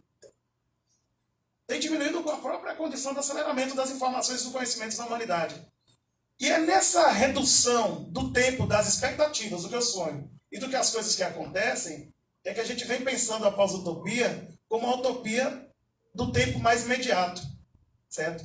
A pós-utopia no momento do tempo mais próximo, né? Entendendo essa redução do tempo dos sonhos, entendendo que as coisas que a gente sonha agora são para amanhã ou para depois, ou para algo depois, ou para daqui a um ano, não são mais para daqui a 10, 20, 30 anos. A gente sonha o fim da guerra para já. Né? A gente sonha resolver os problemas em uma sala de aula, né? Naquele imediato, naquele instante que acontece. E isso não esmaece, isso não tira a ideia da utopia de sonhar para daqui a 20, 30 anos. Ou seja, eu não estou anulando uma coisa para outra, como eu disse, são camadas que se entrecruzam. A pós-utopia é uma proposição de utopia no instante, de utopia no tempo mais presente, mais imediato. Como uma condição do sujeito pensar os problemas que acontecem ali e no momento que eles acontecem, a gente acreditar que é possível fazer melhor. Sabendo que esse melhor não será o ideal. Porque a idealização está sempre no plano das ideias, que desabam, que morrem, que fenecem. Porque a realidade é sempre um tanto diferente, porque a realidade não depende apenas de mim, depende do Wagner, do Augusto, de cada um de vocês, depende do outro, da política pública. Mas o que eu estou fazendo naquele movimento de insistir, de persistir, de mesmo quando a desesperança chega, ter a coragem de reagir, tal qual Sísifo empurrando a sua pedra, que ele saberia que ela voltaria, porque os problemas sempre voltam. Então, nesse lugar, eu gosto muito do Ernst Bloch, que ele fala que tem um princípio que nos acompanha, que é o princípio esperança. Né? E ele fala do sonhar acordado. Porque quando eu sonho, aquele sonhado sonho do mundo dos sonhos, do Morpheus, né? E tem uma série que é muito, muito legal, que é a da Netflix, Sandman, né? E aí o Sandman, você deve lembrar daquela cena que o Morpheus disputa com o Lúcifer, né? Essa parte ainda não. Assista, eu não vou contar, mas é incrível, né? E aí tem uma disputa metafórica e ele vence, porque existe algo que é a esperança, né? Veja que a esperança é na mitologia, toda a mitologia do mundo dos sonhos, o Morfeu ser mitológico, a esperança está ali como aquilo que sobrevive, né? Que sempre renasce feita de esperança. Então a gente vai entendendo utopias e distopias como também cíclico, tal qual os contextos dos textos e das práticas propostas por Stefan Ball. Né? E aí, indo nessa perspectiva, que eu falava dos tempos, e aí quando eu desloco a utopia do tempo futuro, distante, para o tempo mais presente, imediato, né? Eu vou pensando a utopia não nesse tempo cronológico, mas no tempo kairos, no tempo fluido. Né? O tempo relógio existe, ele cria tempos, cria horários, a hora relógio, a sineta que toca. E toda vez me incomoda muito que quando toca o sinal, as crianças, os adolescentes e até os jovens saem correndo, né, para ir embora, felizes. Né? Eu queria que essa felicidade, com o horário terminar, acabasse. Eu gostaria que a gente tivesse uma escola que, quando o sinal tocasse, falar, já acabou? Mas isso ainda não acontece. Talvez se perguntar por que isso não acontece, seja um movimento importante. Mas esse tempo fluido, né, que não é um tempo como flecha, talvez seja o tempo da gente pensar as utopias. E aí, para estar fechando, eu já falei do Horizonte das Expectativas, eu gosto também do Safatli. Ele fala do tempo de ânsia, né? Veja, porque se o horizonte das minhas expectativas, dos meus sonhos, que eram mais distantes, não, amanhã será melhor. Não, amanhã, no futuro, né? Quando eu morrer, o paraíso descerá sobre a terra, né? Ou nos paraísos dos céus, a depender se eu sou adventista, se eu sou cristão e assim por diante, né? Mas vai chegar o paraíso, ou depois da minha morte, eu teria a vida eterna, ou talvez, né, do paraíso na terra. E quantas vezes o paraíso na terra já foi sonhado das mais diversas formas? De um tempo distante, mas quando a gente desloca para o tempo presente, a gente vive um momento de ânsia, né? O que será amanhã? Será que as coisas vão dar certo? Será que eu terei pessoas para assistir a nossa palestra?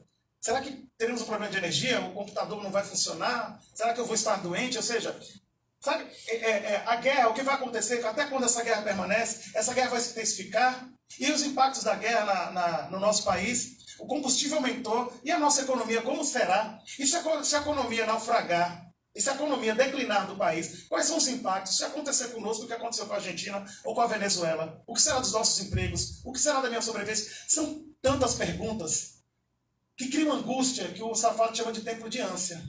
Mas viver no tempo de ânsia, semelhante a Sísifo que empurra a pedra, implica reconhecer que esse é o tempo que é possível hoje.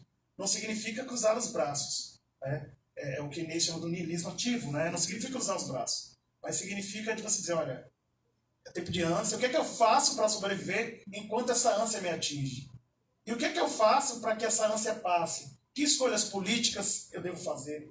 Que escolhas pedagógicas eu devo fazer? Né? Que escolhas humanas a relação que eu devo fazer? Que movimentos eu devo fazer? Entender o tempo de ânsia não significa cruzar os braços. É ter coragem na desesperança, como propõe o Safatli. Né? De entender que o mundo é de acontecimentos e contingências. De que o pior também acontece. Que o mundo, por vezes, desaba. E que nossos planos, por vezes, fracassam.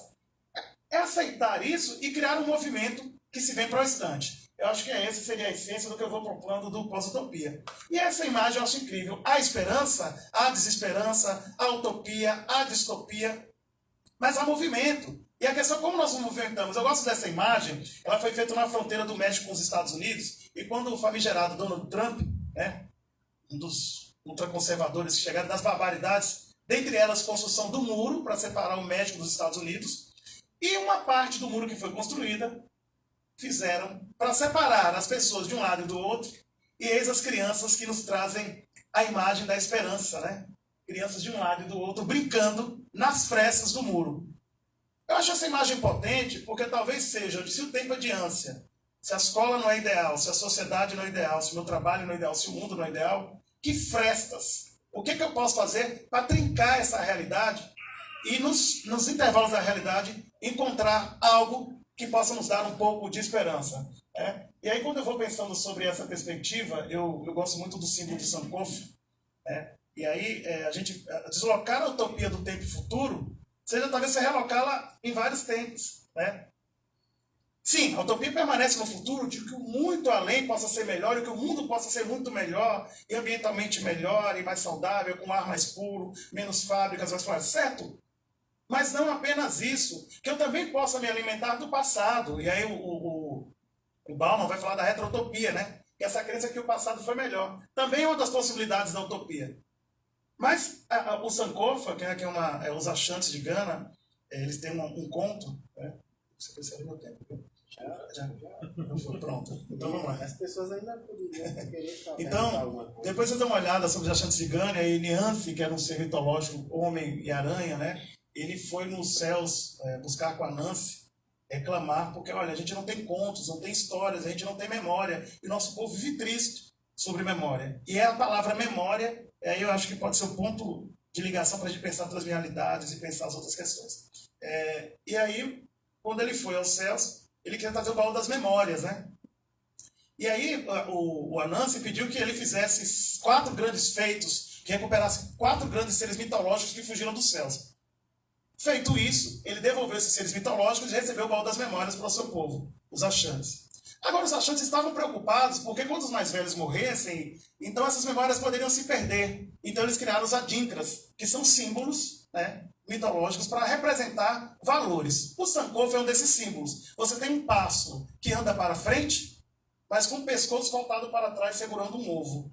Para os achantes, implica em dizer que é preciso, para andar para o futuro, para esse futuro que virá, esse futuro de expectativas que a gente fala, que o tempo de expectativas está lá na frente, é preciso olhar para o passado, aprender com o passado, seguindo os passos do presente.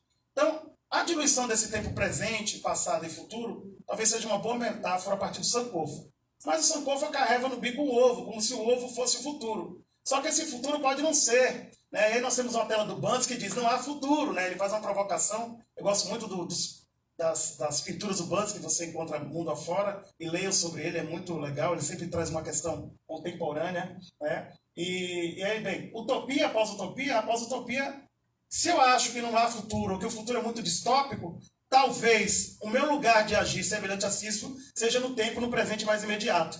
Essa é a ideia básica que eu venho defendendo da pós-utopia.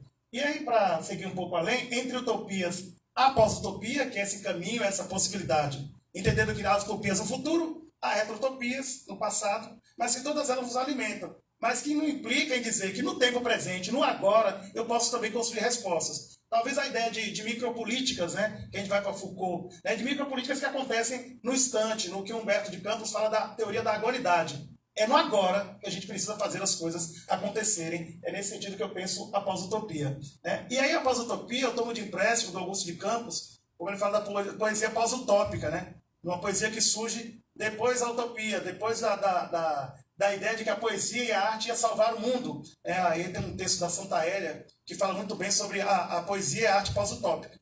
Tomado de empréstimo esse tempo, eu vou entendendo também que é necessário uma pós-utopia para pensar a educação e, quiçá, as demais áreas. E aí, para encerrar, na poesia pós-utópica do Augusto de Campos, ele diz: quis mudar tudo, mudei tudo agora. Agora após tudo, eis tudo, mudo.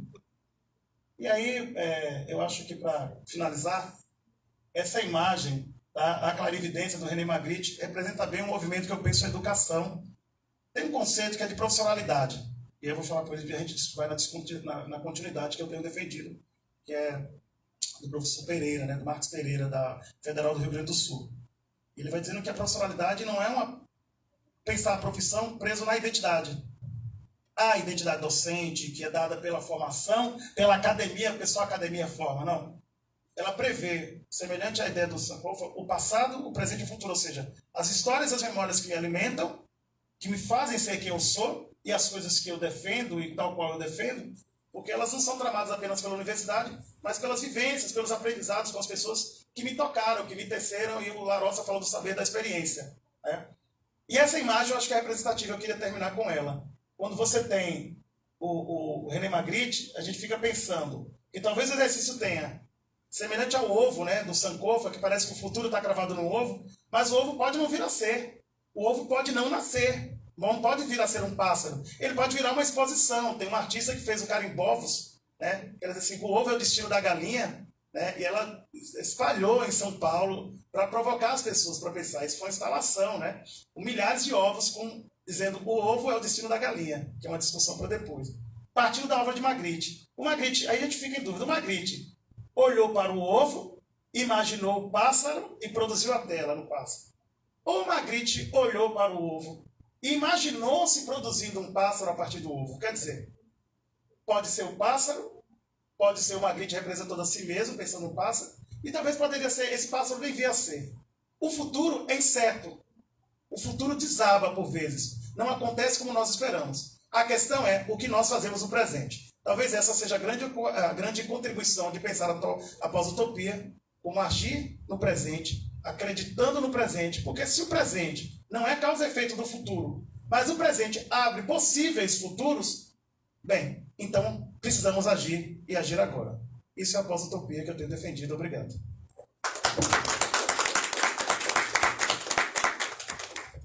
Gente, é muito sério isso. A mesa gostaria de ouvir alguma pergunta ou algumas perguntas antes da gente dar boa noite. Então, alguém gostaria de fazer alguma pergunta? Pode ser para os três, pode ser para um deles. Para um de nós. Quem gostaria de fazer alguma pergunta?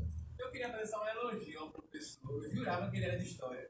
Da maneira como você falou do Las Poças, como você foi falando, ele é um professor de história, só que eu nunca vi. Eu sou curso de história daqui de Campos Maceió, eu sou de Arapiraca. Porque será que Arapiraca tem curso de história? Quem é esse professor? Sou pedagogo. Aí o senhor falando aí, se eu estiver errado historicamente, eu estava aqui vendo, o senhor falou o mito de Sísifo. Poucas pessoas conhecem esse mito, eu gostei muito. Geralmente as pessoas só conhecem o mito de Sísifo porque passa em alguma mídia, tipo, um anime, um filme, Exato, uma série. Aí você foi falando, foi mais da hora. Eu achei no que você fala. Eu sou pedagogo. Aí você fechou o capítulo. Obrigado. E também elogiar a sua apresentação, eu gostei muito, você falou bacana. Eu fiz tão da hora, eu estava passando por um stand, eu vi lá no turismo. Aí quando eu entrei bem na vibe, eu gostei muito. A sua apresentação eu consegui acreditar. Acho que mais só isso. Parabéns. Valeu. Mais alguém, gente? Lá no fundo, quem quer perguntar alguma coisa? Vocês aqui da frente, aqui que tá Eduardo anotou tanto, hein? também. Eu fiquei pensando ali na Professor Wagner Santos, o senhor fez um apontamento que o capitalismo venceu em todos os continentes, né? Particularmente eu acredito que não há como retroceder do sistema capitalista, mas como a gente, como nós, como futuros professores, né, ano que vem estou me formando, como a gente pode lidar com o capitalismo em sala de aula, né? Compreendendo as diferenças, né? A pluralidade e respeitando cada um, né? Com o sistema, né? Que é tão selvagem e que a realidade de cada um ali é diferente.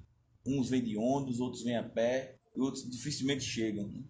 Eu, só abrindo uma aspa aqui, eu fiz um estágio semestre passado no colégio público, onde quando os alunos chegavam 7h15, não entravam mais para assistir a primeira aula. E se chegasse 7h20, no portão não entrava. Então eu fiquei olhando assim. E das vezes que eu estava lá, geralmente esses atrasos ocorriam por conta de chuvas, né? E a gente via a questão da diretora, né? Essa indiferença quanto à questão do aluno, aquela situação, um caso atípico, né? Chuvas fortes. E eu queria saber do senhor, esse posicionamento que o senhor... Qual é a correlação que a gente pode fazer diante do capitalismo e aquela questão da sala de aula, porque é complicado. Durante a fala de Júlio, em certo momento eu pensei assim, eu acho que o Derrida, se eu não estou enganado, não foi nem ele que escreveu, não lembro, ou se foi a editora, né? O seu texto da orelha do livro foi dele mesmo, mas ele tem um livro de 68, que na orelha do livro, a primeira frase diz assim, um pouco de possível, senão eu sufoco. Né, que é essa coisa toda que está em volta do conceito de pós-utopia que o Júlio explanou aqui. Bom, como eu estava dizendo, o professor ele é a última trincheira. é a última trincheira de resistência, assim como as cooperativas que eu coloquei aqui, assim como os coletivos suprapartidários, né? A questão é que a escola ela não foi projetada para ser essa trincheira. A escola ela foi projetada para ser instrucionista, né? Como eu falei, desde o currículo até a arquitetura. Nada dela foi projetado para colocar o ser educando, né? Numa percepção crítica da sua realidade. Eu acho que o professor ele se furta dessa responsabilidade.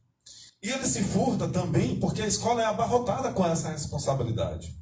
A realidade socioeconômica do Brasil ela é tão ruim, porque o Brasil é um país muito ruim, tá, gente? A gente aqui gosta do Brasil, né? Turista gosta do Brasil, mas a verdade é que nós somos um dos piores países, do ponto de vista social, nós somos um dos piores países do mundo.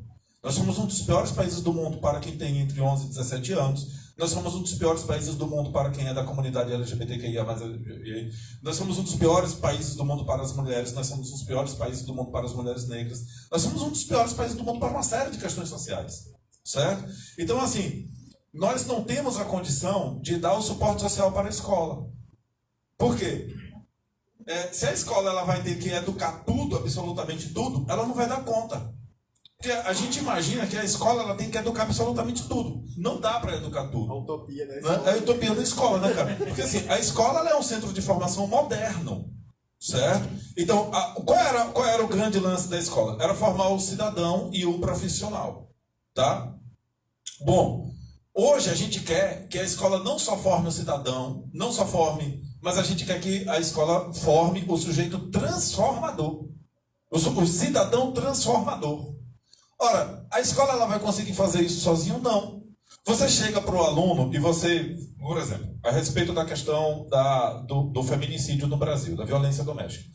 Você pega o educando e tal, faz aquele aulão do currículo todo, não sei o quê. Na casa dele, tudo isso vai ser desfeito, certo? Pela própria realidade familiar desse sujeito. Então, para mim, a escola ela tem... E o engraçado é o seguinte, o professor mal formado hoje ele é responsável por formar um sujeito que é digital, certo? E assim, a gente ainda está nessa bifurcação entre o analógico e o digital. Então essa questão, eu acho fantástico esse conceito da transmedialidade, que o Augusto explanou também, exatamente por isso, porque a gente tem mídias analógicas. E a gente imagina que se a gente tirar da escola as mídias analógicas e a gente só ir pela formação digital, a gente vai resolver o problema.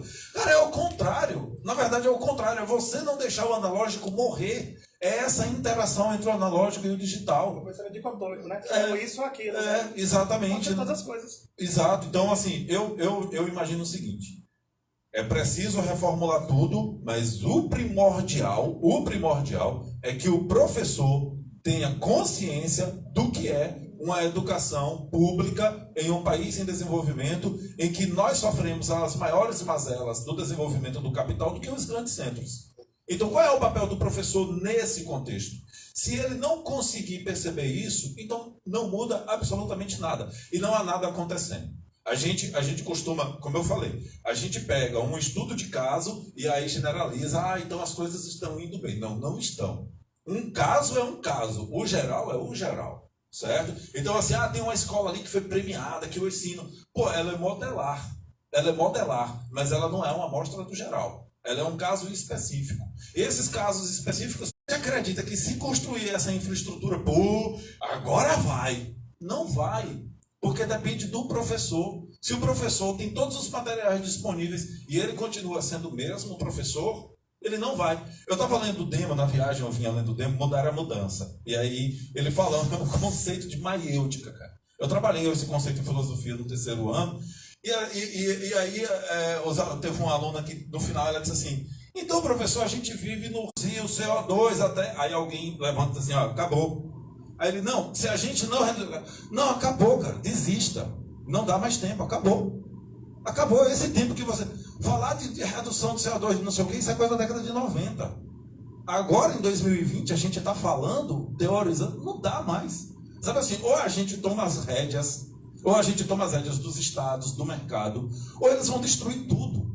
Eles vão destruir tudo, porque o 1% que é dono do capital todo, Entendeu? Na destruição ele sobrevive.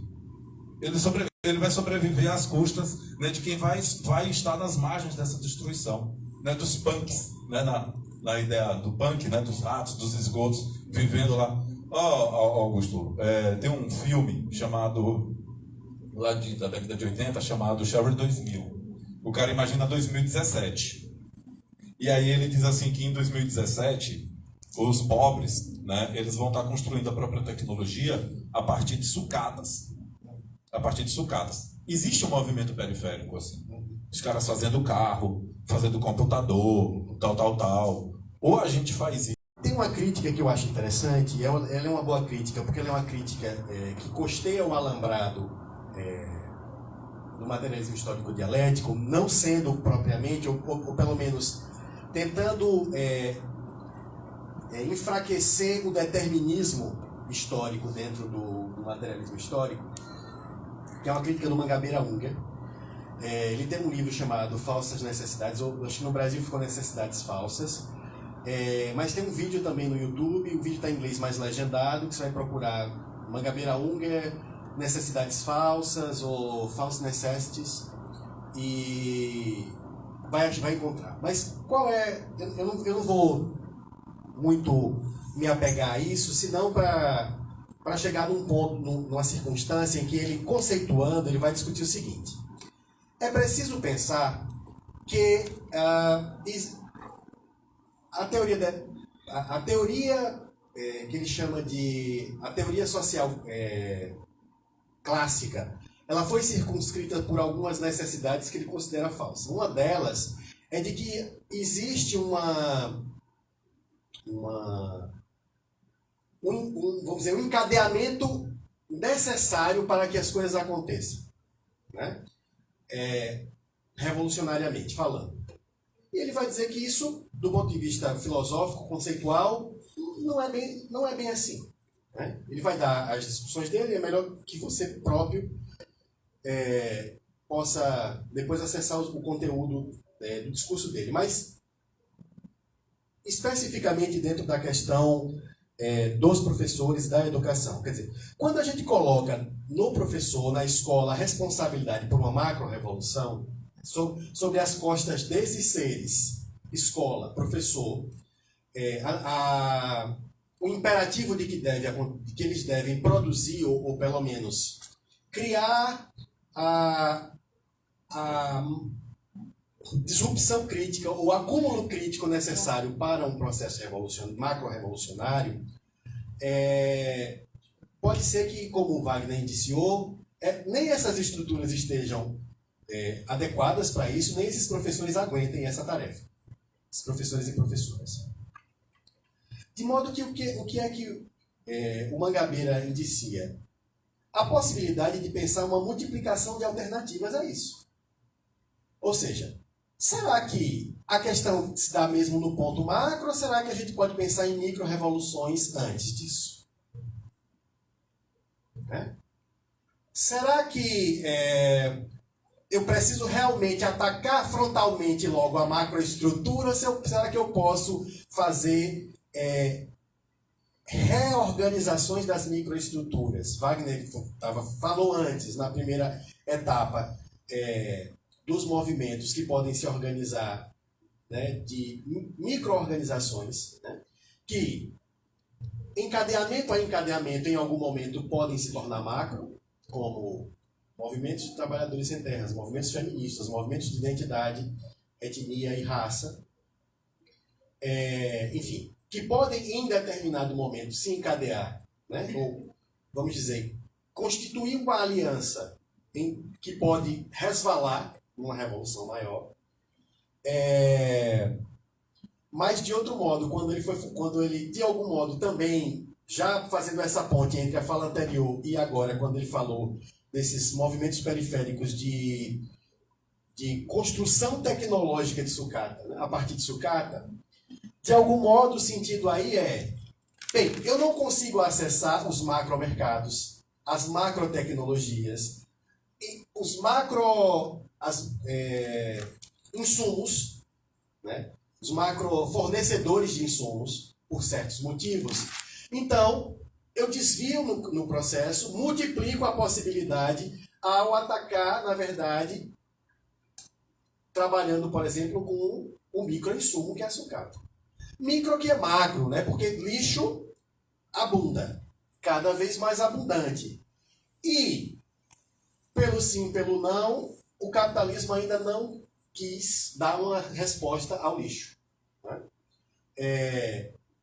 Muito se fala que a China, pensando assim, a China, é bom situar, não estou dizendo que a China é capitalista, mas dentro da abertura de mercado a que ela se propôs, muito se fala em que ela tenta ou pensa em alocar inteligência e tecnologia para acelerar a resposta ao lixo, né? Mas o lixo como insumo, mas isso ainda não está posto.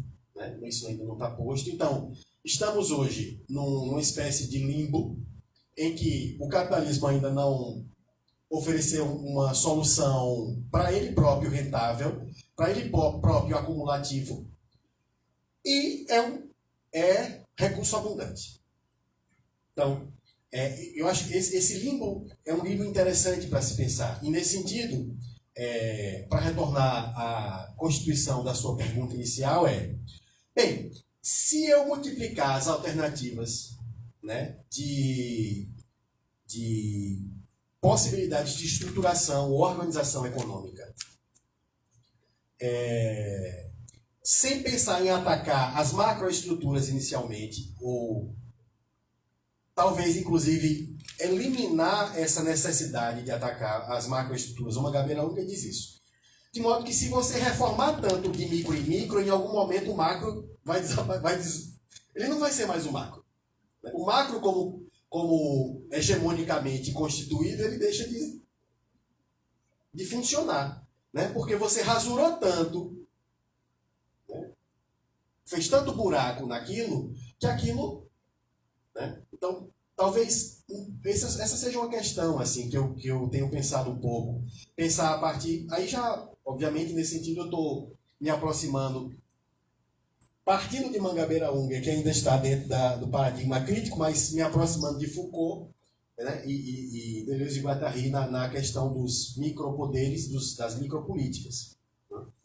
Microorganizações.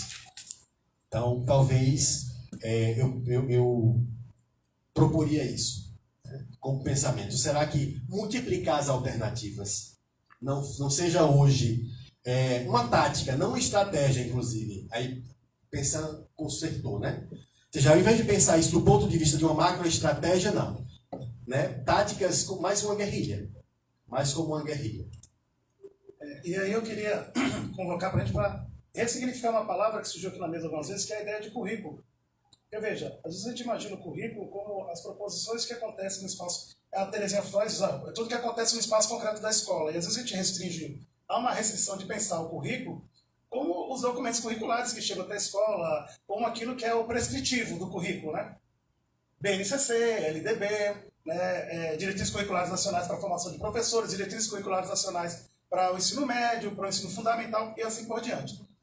Mas se a gente pensar como currículo, como o pensar sobre a escola, as ideias que permeiam o fazer a educação, e aí o que Augusto está falando, eu não posso não pensar no Jacques Ardoino, né? A questão da multireferencialidade, sabe? Da gente transitar por essas referências e encontrar alternativas, a gente vai entender como currículo, como um espaço de pensar epistemologicamente a escola, ou seja, que ideias transitam na escola. Quando eu escolho trabalhar com determinado conteúdo específico de história, da geografia ou da arte, e outro não, por que isso acontece? Quando a gente opta por discutir, veja, eu gosto do Antônio Novo quando diz que a escola é transbordante, que a escola está transbordando mesmo, né? Aí vem tem uma crítica que a gente soube agora, o governo da Bahia, que eles vão fazer feira literária, tem que fazer 2 de julho, quer dizer, tem a questão do 2 de julho, né? Tá, importante para o Estado e para o país, mas a gente não pode implicar que tudo que seja feito nas escolas, nas redes, tratem do 2 de julho. Uma coisa não implica na outra. Ou municípios que recebem um TAC, em termo de ajuste de conduta, eu já vi isso acontecer em muitos municípios, nos tempos que eu trabalhava em consultoria com os municípios, aí a promotoria pública faz um TAC, um termo de ajuste de conduta, e diz, olha, o município não tem trabalhado com as questões ambientais, não tem coleta seletiva do lixo. Aí alguém tem a célebre ideia de dizer, não, a escola vai trabalhar com sustentabilidade. Aí faz um desfile de 7 de setembro com sustentabilidade, deixando um rastro de lixo, né, que é uma grande contradição. Dos exemplos mais simples aos mais complexos, o que eu quero dizer é que assim, a escola transborda. Mas a gente precisa perguntar as coisas que a gente elege em discutir na escola, as coisas que a gente elege não discutir. A escola precisa garantir o básico, né? No ensino fundamental, nos iniciais, garantir que as pessoas saibam ler, escrever, e calcular, e pensar. Né? Nos anos finais, os conteúdos vão ficando mais científicos, mas não implica que o desafio da escola é só trabalhar com cientificidade, só com cognição. E a gente precisa ter clareza disso. E se perguntar, quando não discute essas questões étnico-raciais, sobre preconceito, por que isso não é discutido? Quando se discute feminismo, ou masculinidade tóxica, por que isso não é discutido? Quando você não discute as questões ligadas ao preconceito, à comunidade LGBTQIA+, né, por que isso não é discutido? Quais são os silenciamentos e quais são as eloquências da escola?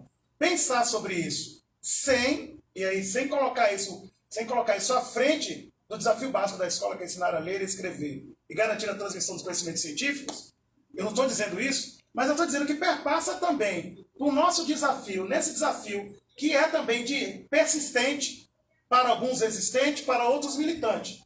Qualquer um no gradiente dessas 3 palavras, mas é daquele que insiste em acreditar que o futuro, mesmo sendo ruim, o que se mostra, mas que ainda insiste em persistir. Eu gosto da palavra persistência. É isso que eu tenho pensado. A gente recebeu um aviso de que nosso tempo encerrou, Sim. E aí eu deixei escapar uma coisa. Para mim, a educação tem que ser anticapitalista, certo? A educação tem que ser anticapitalista e, inclusive, não cristã. Qual é o problema da escola? A maioria dos professores professam sua religião, certo? Em seus princípios, em seus valores, coloca isso na docência e esquece de que o capitalismo é voraz, está dominando tudo. E eu quero deixar claro aqui, eu quero deixar pontuado aqui a minha crítica a respeito das esquerdas. No Brasil, por mim, deveria ser um partido só. Quer discutir, quer disputar projeto, quer não sei o quê, é um partido só, cara. Sabe? Porque assim, se tem 10 partidos de esquerda, então vocês não são todos esquerda. Porque não está todo mundo junto. Sabe assim, discordância é uma coisa. Agora, eu discordei, vou criar um partido para defender o meu pedacinho. Que maluquice é essa? Então não tem união. E uma coisa, veio a Constituição de 88, a gente estava no pós-ditadura, né, reabertura democrática, aí vem a Constituição, que ganho. Aí logo em seguida, né, em 96, vem a LDB, aí o que é que as esquerdas imaginam? Pronto, as escolas é que vai conscientizar o povo. Você não precisa mais aquele trabalho de porta de fábrica, né, de chão de comunidade. Você não precisa mais daquele trabalho. É o problema da última política. Né? Exato. Aí, não, por quê? Porque quem ideologiza é a direita. A esquerda de desideologizar. Cara, que absurdo. Que absurdo. A esquerda tem que voltar a ideologizar. Sabe assim, tem que ir pro povo. Então, por isso que a escola não consegue fazer tudo sozinha. Você já imaginou se a cada 20 mil habitantes tivesse um centro cultural, um liceu, um negócio? Você chega no interior, cara, o único centro de instrução, e aqui agora eu vou pegar essa palavra bem tradicional que a gente chuta muito, o único centro de instrução que você tem em interiores de 40 mil ou até mais habitantes é a escola. E fora a escola, que o jovem tem é uma quadra, que às vezes está ligada à escola. E acabou. Não tem mais nada. Que horizonte é aquele? É o deserto do real. Ao deserto do real. Construa alguma utopia nisso aí. Sabe? Porque a utopia não é a negação. A utopia não é a imaginação. Na verdade, a utopia é a negação do presente. Pegar esse conceito, né, que o Demo traz lá, né? A utopia é uma negação. Então, assim, a gente precisa colocar esse terreno de negação. E aí a esquerda agora voltou para a política institucional. Não, a gente aqui cuida aqui do Congresso. A gente cuida do marketing do partido, a gente cuida da propaganda eleitoral, da corrida eleitoral. Agora, quem é que está lá na base formando jovens? Sabe? Então, assim, é o professor cristão que está bufando para essa coisa do capitalismo. E eu volto a dizer, o nosso habitat, ele está em contagem regressiva. Não vai dar tempo da gente produzir conhecimento, teorizar e ficar nessa. Não vai dar tempo. Massa. Gente, a gente está encerrando. Como eu prometi, vai ter a distribuição em quadrinhos, eu acho que foi suficiente. Vale dizer, eu vou distribuir quadrinhos porque o meu quadrinho é financiado pelo Fundo de Cultura, diferente dos livros do Wagner, que são autofinanciados. Então não vai ter distribuição de livro. Mas do quadrinho sim, porque o governo do estado da Bahia, através de seus órgãos de fomento à cultura, financiou e eu tinha a responsabilidade de entregar, passar gratuitamente, tá certo? É isso. Então, obrigado a todos, em nome da Universidade Federal de Alagoas, né? Aqui representando o Campus Arapiraca, que foi a partir do Campus Arapiraca que a gente propôs essa mesa. Agradecer ao professor Wagner, ao professor Augusto, que estiveram presentes, e agradecer a cada um de vocês, quem foi adquirindo o livro.